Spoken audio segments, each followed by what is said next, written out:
Because I always wanted to be an actor. अच्छा, you did? Basically तो yeah, in the beginning I wanted to be a singer. बचपन से मुझे ठीक है। पॉप स्टार बनना था। ठीक है। सिंगिंग एंड डांसिंग का बहुत शौक था वाला सीन। ठीक है। तो मुझे ये था कि भाई मैं तो फ्रेडी मर्करी की तरह स्टेज पे परफॉर्म करूंगी। ठीक है। और मैं टूर्स किया करूंगी इस तरह, और इतनी सारी आवाम होगी और वो सारे आगे चीख रहे होंगे और बेहोश हो रहे होंगे और मर रहे होंगे। तो I was very attached to music and everything.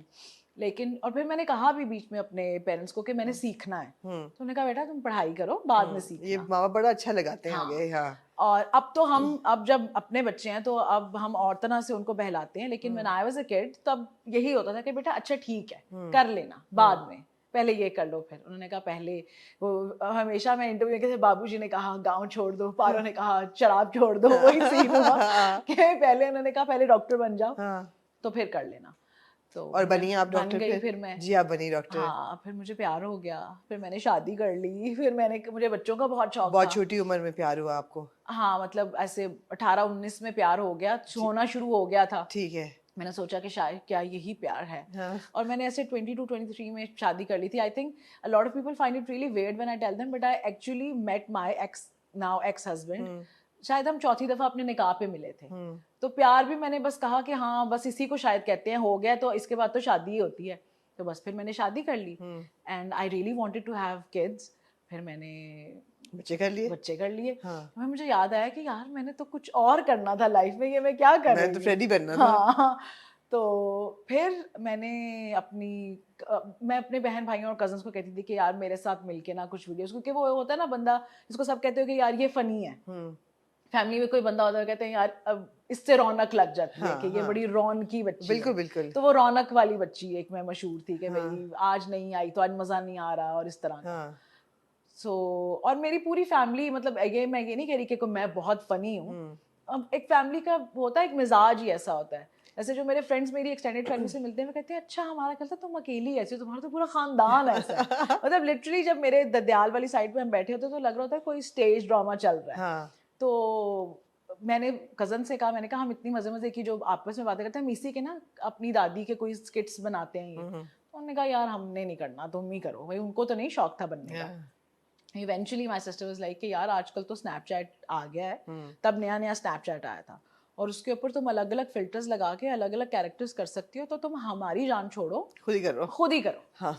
तो मैंने कहा ठीक है। और मैंने वो अलग अलग फिल्टर्स लगा के अलग अलग कैरेक्टर्स खुद ही से करने शुरू कर दिए। एक आधी वीडियो बनाई, उनमें से एक वो डॉक्टर पेशेंट वाली वायरल हो गई। और बस मैंने कहा कि ये तो चल गया है, बस चलाओ। हाँ। ऐसे चलता है। कुछ एकदम कुछ चीज वायरल हो जाती है और वो चल पड़ती है, फिर एब्सोल्युटली काम चल पड़ता है। So going back a little bit, आपने मेडिसिन पढ़ा, फिर अपना पूरा मेडिकल स्कूल किया, हर चीज। नाम यार आपके माँ बाप ने बड़ा मुश्किल रखा, आपका बड़ा खूबसूरत नाम है लेकिन बड़ा मुश्किल नाम है। मेरे माँ बाप ने अपने सारे बच्चों के साथ ये किया। जैसे बचपन में हम जाया करते थे कहीं सैर करने मरी वरी, तो हमें बड़ा शौक था कि हमारे नाम की भी कोई की चेन मिल जाए। तो आज तक नहीं मिली। मुझे अभी भी याद है एक वो की चेन वाला भाई, हमने कहा भाई तमकीनत, शौक रसूल, शेर अफगन और अजानत। तो उसने कहा आप मेरे साथ मजाक कर रहे हैं। हमने कहा नहीं हमारी यही नाम है। तो उसने कहा नहीं भाग जाओ, इन नामों के कोई नहीं है, ये कोई सना आयशा टाइप नाम है, ये इनके हैं। तो हमने कहा अच्छा, तो हम पूरी जिंदगी ख्वाहिश ही रही, कभी आज तक की चेन नहीं मिली अपने नाम, और सीपी वाली की चेन नहीं मिली। सवाल ही नहीं पैदा होता। But army background? या my father was in army. और फिर हम घूमते घुमाते रहे हर 2-2.5-3 साल के बाद कहीं, और मैंने कोई 7-8 स्कूल हमारे चेंज हुए। और finally what happened was that my parents got into an accident. Right. तो मेरे फादर का जो लेफ्ट वाला नी था ना, it got like really badly damaged. वो सारे लिगामेंट वगैरह सब स्मैश हो गया था।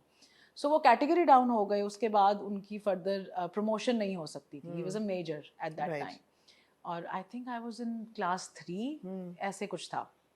तो तब मेरी फिर अम्मी ने कहा कि अब ये 4th-5th क्लास में जाएंगे, अब हम प्रमोशन तो होनी नहीं है तुम्हारी, और हम जगह जगह फिरते रहेंगे, तो ऐसा करो कि तुम अर्ली रिटायरमेंट ले लो। क्योंकि my mother was a gynaecologist. तो ये होता था कि जहाँ जहाँ अब्बू की पोस्टिंग होती थी वो कंपैशनेट बेसिस पे, अम्मी की भी वही पोस्टिंग हो जाती थी क्योंकि वो भी गवर्नमेंट सर्वेंट थी। तो लास्ट पोस्टिंग उनकी खारियाँ हुई थी। आपकी फील्ड क्या है तमकीनत? एक्चुअली मैंने एमबीबीएस के बाद 2 पोस्ट ग्रेजुएट्स किए। एक मैंने फूड साइंसेस में किया, और फिर मैंने एस्थेटिक मेडिसिन में किया। तो now I am an aesthetic physician. I found that so interesting that you are an aesthetic, because you never bring it in your comedy. कभी हम या शायद लायो मैंने नहीं देखा, लेकिन ये बड़ी कम इस पे बात होती है। I actually have a separate Instagram का account for Right. my aesthetic practice. Right. तो उस पे मैं इन चीज़ों के बारे में बात करती रहती हूँ, स्किन केयर और botox and fillers and lasers and everything. लेकिन मेन स्ट्रीम पे मुझे पता नहीं, हालांकि सब मुझे कहते हैं कि तुम प्रमोट किया करो अपने आप को और लोग आएंगे और पेशेंट आएंगे, तो मैं कामचोर हूँ शायद बहुत ज्यादा। मैं कहती हूँ जितना ऑलरेडी काम है मुझे उतना ही ठीक है, बस मैंने सोना भी होता है, तो फिर मैं कहती हूँ नहीं बस यही ठीक है। So completely out of the entertainment circle, कोई किसी से कोई ताल्लुक नहीं, कोई रिश्तेदारी नहीं, कुछ भी नहीं, लेकिन आपने एक शॉर्ट फिल्म या कोई वेब पे थोड़ा सा काम किया। पिछले साल आपने किया काला डोरिया, जिसमें थी सना जावेद और जिसमें थे उस्मान, और उसके बाद अभी मोस्ट रिसेंटली हमने आपको देखा स्टैंड अप गर्ल में, which was of course ultimate favourite, मेरा और हसन का ultimate favourite drama. It was so good, इतना मजा आया। एंड हिना का कैरेक्टर ऑफ कोर्स वो भी बड़ा जबरदस्त था। How did you get the role? मुझे काशिफ निसार जो डायरेक्टर हैं, उन्होंने मुझे 2-3 साल पहले भी एक दफ़ा अप्रोच किया था। He wanted to do something for web. तो उन्होंने कहा कि मुझे मेरी बीवी जो हैं वो आपकी देखती हैं वीडियोस, और उन्होंने मुझे बताया है। ओके। तो मैंने देखा तो मुझे मज़े का लगा, तो हम वेब पे कुछ इकट्ठा करते हैं। और मैंने कहा सही है। एंड आई स्टिल रिमेंबर, मैं बारी स्टूडियोज गई अंदर, मुझे नहीं पता था कि काशिफ निसार, मतलब मुझे ड्रामाज ऑफ कोर्स उनके, मतलब Ullu Baraye Farokht has been my absolute favourite. तो मुझे नहीं पता था कि ये किसने डायरेक्ट किया हुआ, मतलब नाम नहीं मालूम था। मैं अंदर एंटर हुई, मैंने देखा, मैंने कहा अच्छा ये उनके ऑफिस में बड़े अच्छे ड्रामों की पिक्चर्स लगी हैं, तो सारे मेरे फेवरेट ड्रामाज हैं। And in the middle of the conversation मुझे एकदम आई रियलाइज कि ये तो इन्हीं के ड्रामे हैं। मैंने कहा ओह माय गॉड, एक बहुत हाई फाई बंदे ने मुझे। तो तब मैंने कहा ये आपने ड्रामा, क्योंकि काशिफ भाई इज ऑल्सो सो हम्बल कि उन्होंने मतलब कोई अपना इंट्रोडक्शन भी नहीं कराया कि मैंने ये ड्रामे बनाया, ये बनाया है। तो उन्होंने कहा जी ये मेरे ही ड्रामे हैं। तो फिर मैं बहुत खुश हुई। मैंने कहा ओ, बहुत वैलिडेटेड फील किया मैंने। वो for some reason because he got busy, वो हो नहीं सका वेब वाला। फिर हमारी ऑन एंड ऑफ कभी ऐसे जैसे बात हो गई, कभी किसी इवेंट पे एक मुलाकात हो गई, ऐसे ही था। और अदील जो राइटर है इसके, उनके साथ मेरी जो दोस्ती, हम वी मेट, काम तो उनका मुझे हमेशा से पता था और पसंद भी था। वी मेट ऑन कमली का प्रीमियर आई थिंक। ओके। और फिर कॉमन फ्रेंड्स के थ्रू, आपको जब एक तरह का काम आप कर रहे हो तो फिर आपकी हो जाती है। फिर मुझे ये ऑफर आई और मैंने कहा कि व्हाई नॉट, कि काशिफ निसार आपको ऑफर करें तो आप नहीं कहते। बल्कि जब मैं आई वाज ऑन काला डोरिया सेट, जब मुझे ऑफर आई, मुझे याद है कि everybody was like oh wow really, उनसे जाके कहना कि अच्छा, मतलब ज़ीक्यू वाज लाइक कि यार उन्हें कहो हमें भी कास्ट करें। और बहुत मतलब उन्होंने वकार भाई के साथ भी मैंने उनको भी बताया था, लाइक कि यार उन्हें कहो मुझे भी कास्ट करें। तो वो बहुत मतलब एवरीबॉडी वाज एक्साइटेड कि चलो गुड। हर आर्टिस्ट भी चाहता है इनके साथ काम करना कि अच्छा काम होगा। I just got lucky, I don't know. Adeel ने कहा कि हमने जब लिखा था हिना, तो हमने सोचा था कि हम तुम्हें ही कास्ट करेंगे।